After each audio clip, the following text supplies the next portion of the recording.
Olá, neste vídeo nós vamos falar sobre a defesa do reclamado no processo do trabalho. A CLT estabelece, conforme já vimos no vídeo sobre atos processuais, que na audiência, aberta a audiência, o juiz proporá a conciliação, artigo 846 da CLT. Não havendo conciliação, o artigo 847 estabelece que o reclamado terá 20 minutos para aduzir sua defesa após a leitura da reclamação, quando esta não for dispensada por ambas as partes. Não há mais leitura de reclamação.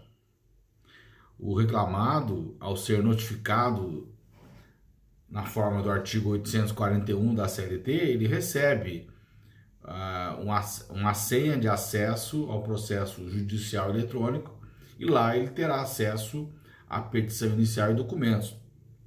Não é necessário enviar cópia da petição inicial. Quando o processo era físico, isso ocorria. A notificação era acompanhada de cópia da petição inicial. E já nessa época não havia leitura da reclamação trabalhista na audiência. A parte que está ali para se defender já teve acesso à petição inicial. Petição inicial, ou melhor, defesa oral em 20 minutos, conforme prevê o 847 da CLT, não é comum. Geralmente a defesa é apresentada por escrito. E com o processo judicial eletrônico, ela será apresentada através do sistema PJE e pode ser apresentada até a audiência. Inclusive, a reforma trabalhista reforçou essa ideia, acrescentando ao artigo 847 o parágrafo único, que dispõe: a parte poderá apresentar defesa escrita pelo sistema de processo judicial eletrônico até a audiência. Mas, em tese, se o advogado do reclamado quiser, ele pode apresentar defesa oral em 20 minutos. Isso está na lei 847 caput. Pois bem, ao contrário da petição inicial trabalhista, que tem requisitos lá no artigo 840, ao contrário da petição inicial civil, que tem requisitos no artigo 319 do Código de Processo Civil, não há, nem na CLT e nem no CPC, requisitos da contestação. Há algumas regras que nós vamos verificar, mas não há um artigo dizendo quais são os requisitos que devem constar da defesa. Neste vídeo nós vamos falar da técnica adotada, no nosso entendimento, como deve ser feita uma defesa. Quais são as defesas possíveis? Vamos falar da defesa indireta do mérito, da defesa indireta do processo e da defesa de mérito.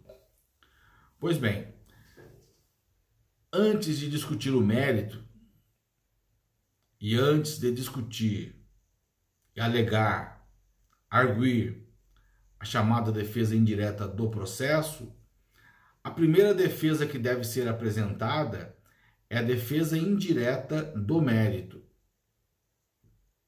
O que vem a ser defesa indireta do mérito? A defesa indireta do mérito é a arguição da existência de prescrição ou decadência. Antes de contestar, a primeira coisa que o advogado do reclamado deve verificar é se os pedidos estão prescritos ou não. Se ocorreu ou não a decadência. Porque se ocorreu a prescrição ou se ocorreu a decadência, a prescrição deve ser arguida em primeiro lugar, ou a decadência deve ser arguida em primeiro lugar. Lembrando que decadência é a perda do direito e a prescrição é a perda do prazo para exercer o direito.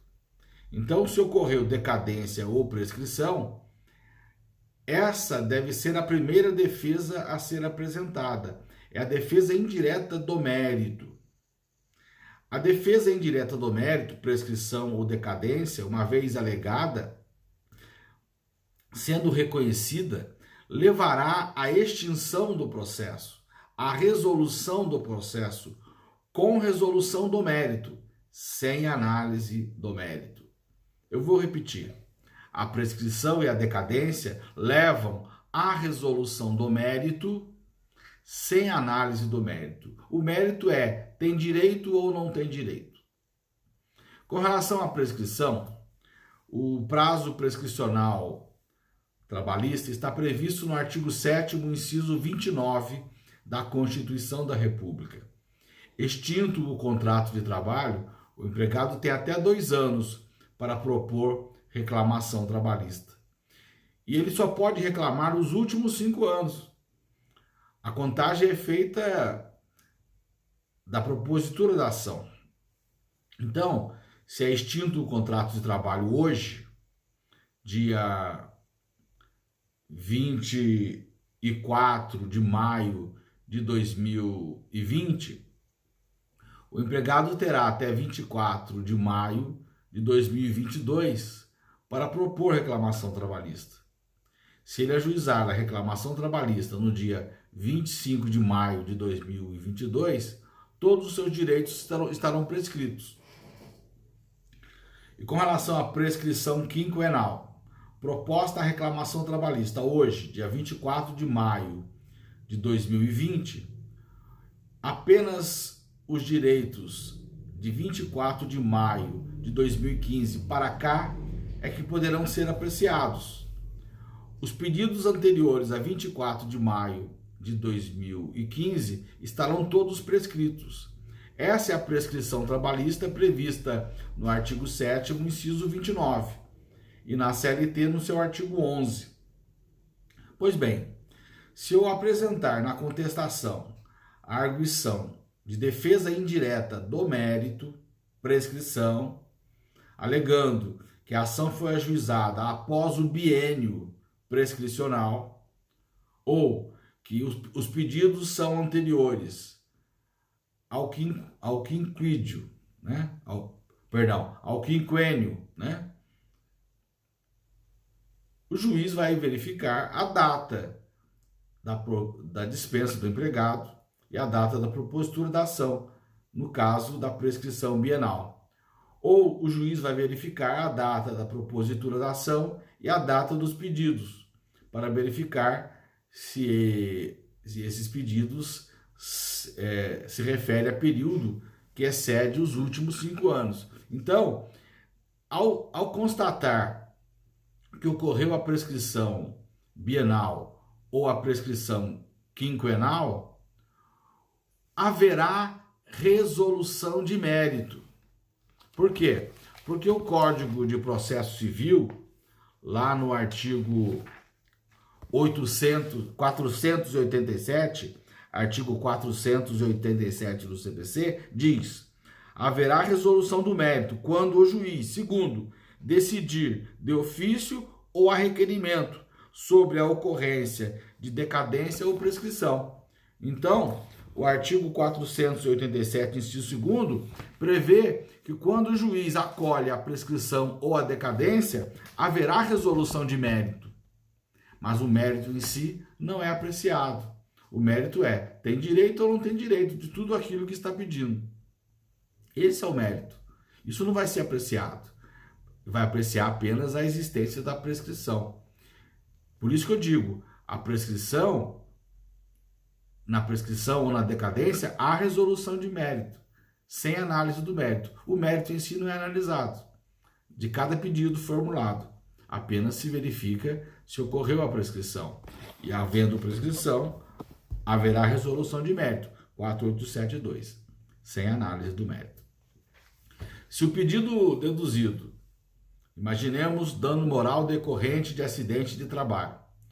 Se o acidente de trabalho ocorreu em 2014, proposta a ação hoje, 24 de maio de 2020, os pedidos anteriores a 24 de maio de 2015 estão todos prescritos. Portanto, o acidente de trabalho que ocorreu em 2014, né, esse é o fato gerador, o dano moral decorrente de acidente de trabalho ocorreu há mais de 5 anos, ocorrendo, portanto, a prescrição quinquenal.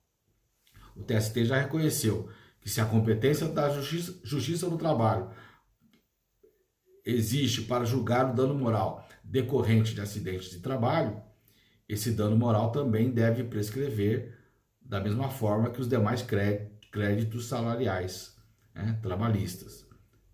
Artigo 7º, inciso 29. Então, na defesa indireta do mérito, com a arguição da prescrição, havendo prescrição bienal ou quinquenal, essa deve ser a primeira defesa a ser apresentada na contestação. Não é preliminar. Prescrição não é preliminar. As preliminares do Código de Processo Civil estão previstas lá no artigo 337 do CPC. A prescrição não consta de nenhuma das preliminares do 337. Então está errado apresentar a prescrição como preliminar. É defesa indireta do mérito. Outra defesa indireta do mérito é a decadência. Se ocorreu a decadência, e o juiz reconhecendo a decadência, ele também resolverá o processo com resolução de mérito, 4872, sem, no entanto, analisar o mérito. Por exemplo, no caso da ação rescisória. A ação rescisória no Código de Processo Civil está prevista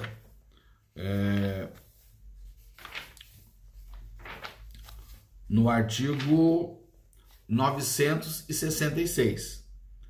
Diz o 966 do CPC: a decisão de mérito transitada em julgado pode ser rescindida quando?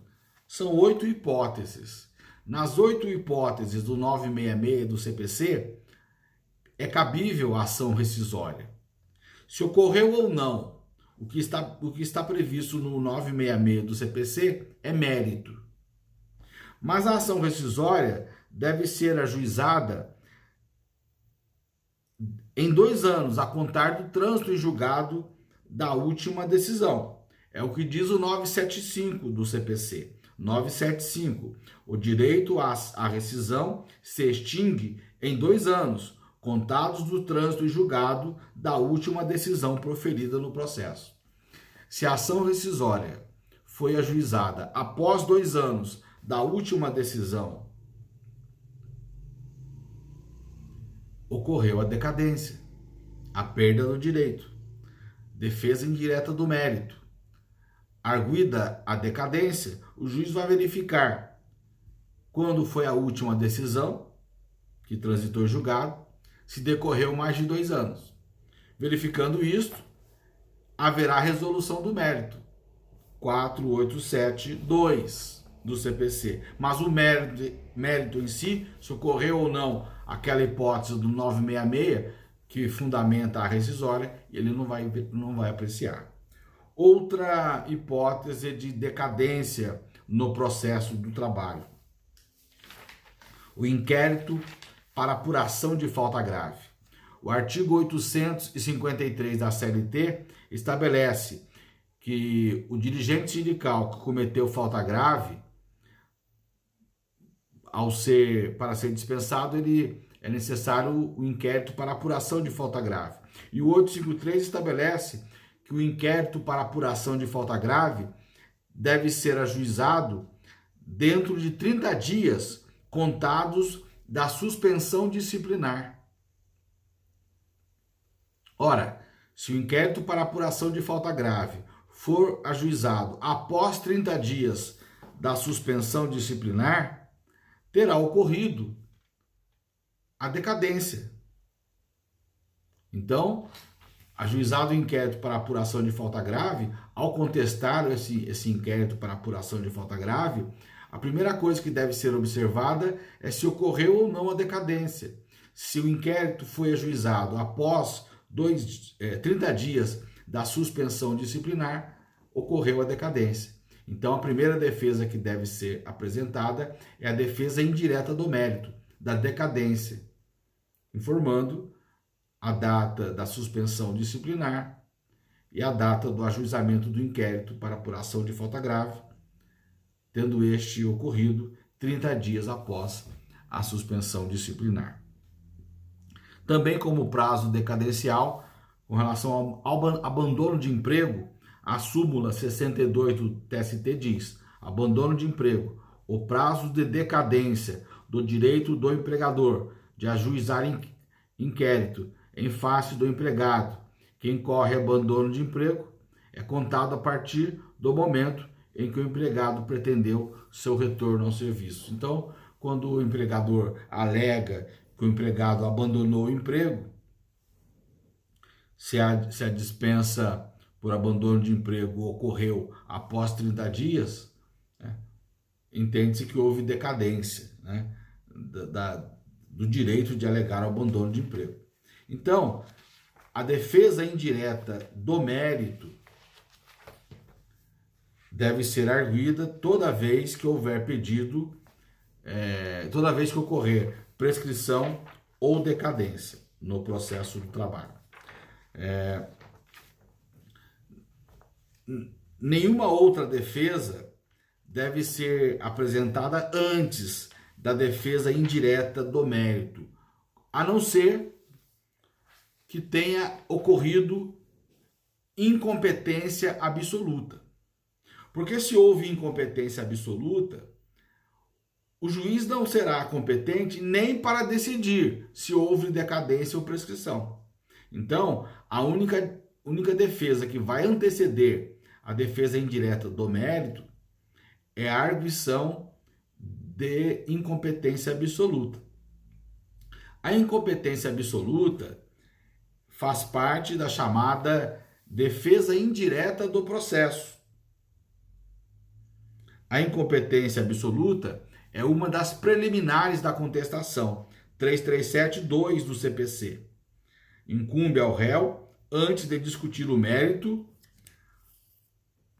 alegar. Segundo, incompetência absoluta e relativa. A incompetência absoluta é defesa indireta do processo, mas a defesa indireta do processo, incompetência absoluta, é a única defesa que deve anteceder a defesa indireta do mérito, prescrição ou decadência. Não havendo incompetência absoluta a ser arguida, não há que se falar em defesa indireta do processo antes de defesa indireta do mérito. Portanto, a prescrição e a decadência sempre deverão ser alegadas em primeiro lugar, exceto se houver incompetência absoluta. Pois bem, após a defesa indireta do mérito, a defesa que deve ser arguida na sequência é a defesa indireta do processo. A defesa indireta do processo pode ser apresentada de duas formas, ou com dois efeitos, melhor dizendo. A defesa indireta do processo com efeito dilatório e a defesa indireta do processo com efeito peremptório. Na defesa indireta do processo com efeito dilatório, ela não vai impedir o julgamento do mérito, mas apenas vai protelar o julgamento para um outro momento. Já na defesa indireta do processo com efeito peremptório, acolhida a defesa, ela levará à resolução do processo sem análise do mérito. Defesa indireta do processo com efeito dilatório. Ela vai ocorrer quando for arguida a exceção de incompetência territorial, exceção de suspeição e exceção de impedimento. alguém pode estar pensando, mas a incompetência territorial não é mais matéria de exceção. A incompetência territorial agora é preliminar de contestação. Artigo 337, inciso 2º, parte final do CPC. 337. Incumbe ao réu, antes de discutir o mérito, alegar. Segundo, incompetência absoluta e relativa. Então, a incompetência relativa não é mais matéria de exceção. A incompetência relativa é matéria de preliminar de contestação. 337, inciso 2º, parte final do Código de Processo Civil. Ocorre que o Código de Processo Civil só é aplicável ao processo do trabalho subsidiariamente, conforme dispõe o artigo 769 da CLT. O 769 da CLT não deixa dúvidas. Nos casos omissos, o direito processual comum será fonte subsidiária do direito processual do trabalho, exceto naquilo em que for incompatível com as normas deste título. Mas neste caso, não há omissão da CLT. A CLT tem regra específica. Lá no artigo 799 da CLT diz: nas causas da jurisdição da Justiça do Trabalho, somente podem ser opostas, com suspensão do feito, as exceções de suspeição ou incompetência. Então, a incompetência é matéria de exceção no processo do trabalho. E reforçando a tese de que a exceção de incompetência, ou melhor, de que a incompetência territorial é matéria de exceção e não de preliminar de contestação, nós temos a redação do artigo 800 da CLT, reformado pela Lei 13.467, a Lei da Reforma Trabalhista. O artigo 800 da CLT diz: apresentada exceção de incompetência territorial no prazo de 5 dias, a contar da notificação, antes da audiência, e impeça que sinalize a existência desta exceção, seguir-se-á o prosseguimento estabelecido neste artigo. Antes da reforma trabalhista, a incompetência territorial continuava sendo matéria de exceção. Era matéria de exceção, apresentada em peça apartada. Então, a exceção era apresentada em uma peça, a contestação em outra. A exceção não era preliminar de contestação. Você apresentava na audiência. Quando era processo físico, primeiro você apresentava a exceção, depois a contestação. Era essa a regra.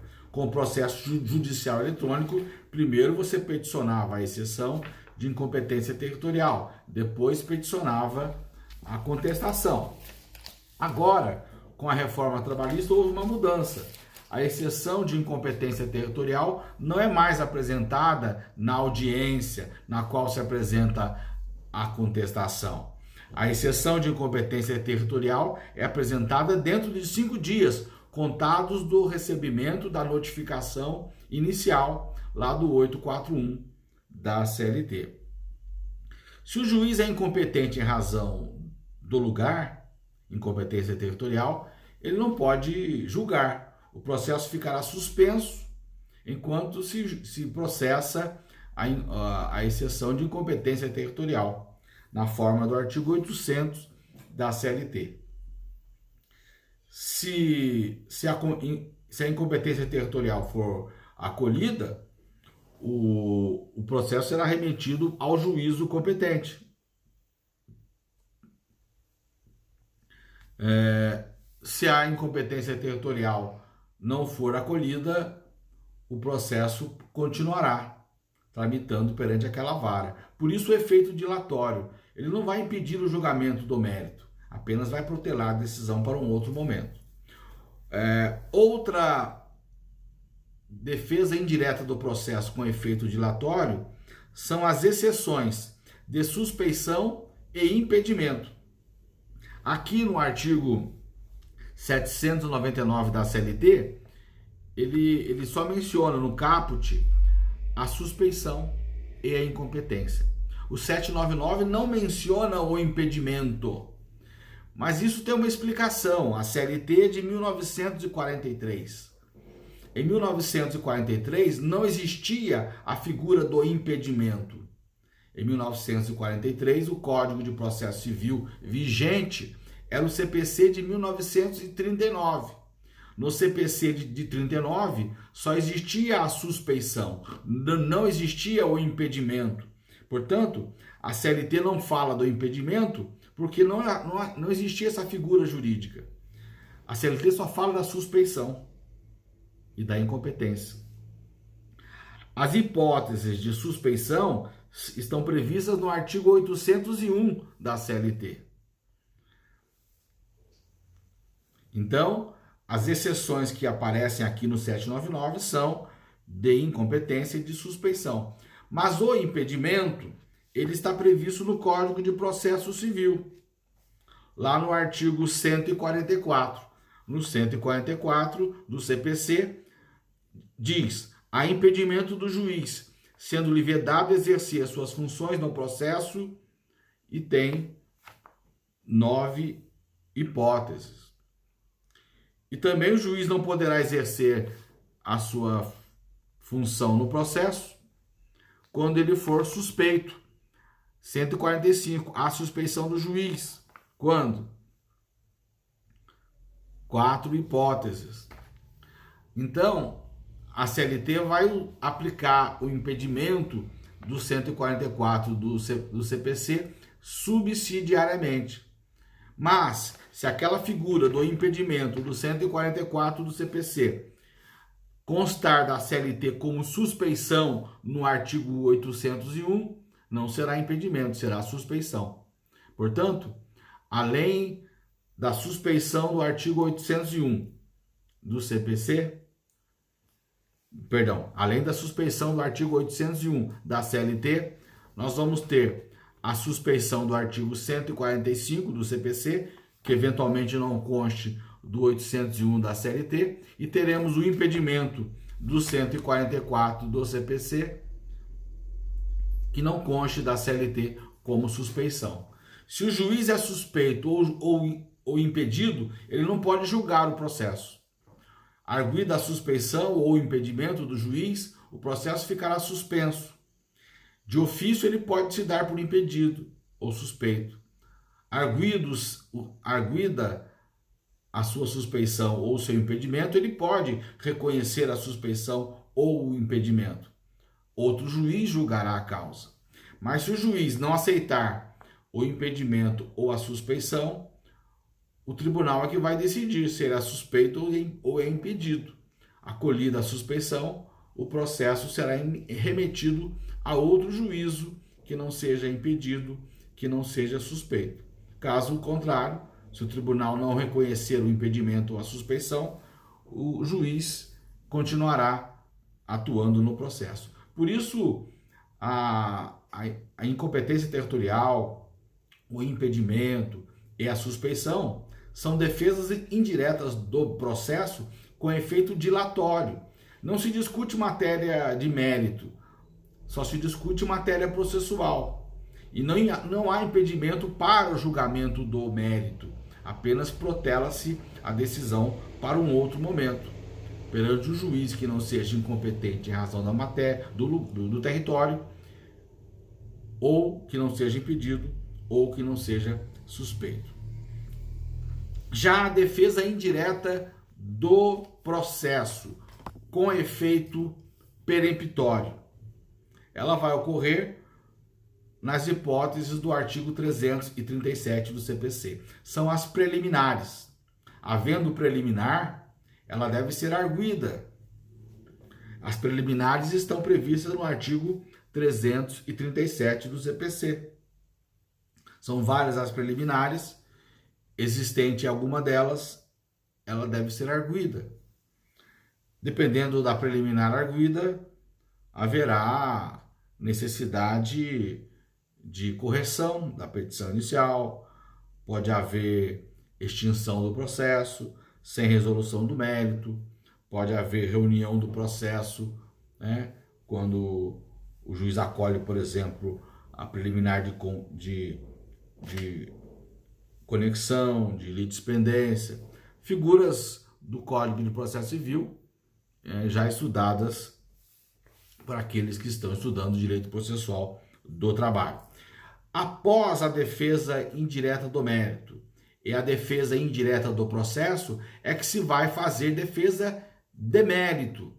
Na defesa de mérito se discute a matéria realmente que interessa, né, para o julgamento do mérito.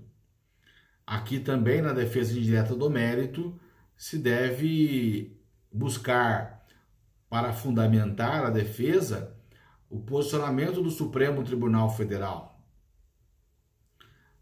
Jurisprudência do Supremo, se há súmula vinculante a favor da defesa a ser apresentada na contestação, se há decisão do Supremo Tribunal Federal com repercussão geral, se há acórdão do Supremo a respeito da matéria, tudo isso deve ser apresentado na defesa indireta do mérito, na defesa de mérito, fundamentando a tese de improvimento dos pedidos formulados na petição inicial.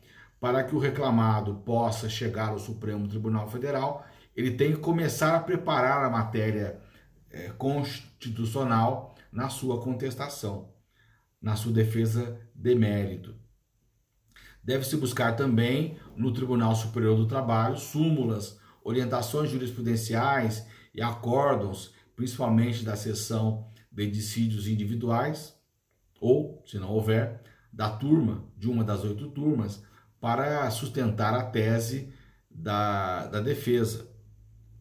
E buscar também no Tribunal Regional que vai julgar eventual recurso, fundamentos para a tese da defesa. Então, na defesa indireta, na defesa de mérito, tudo isso deve ser observado. Mas temos que observar também, na defesa de mérito, os artigos 336 e 341 do Código de Processo Civil. O artigo 336 trata do princípio da eventualidade e o artigo 341 trata do princípio da impugnação específica. Isso tem que ser observado na contestação. O princípio da eventualidade, ele está previsto no artigo 336 do Código de Processo Civil, o qual dispõe: incumbe ao réu alegar na contestação toda a matéria de defesa, expondo as razões de fato e de direito com que impugna o pedido do autor, especificando as provas que pretende produzir.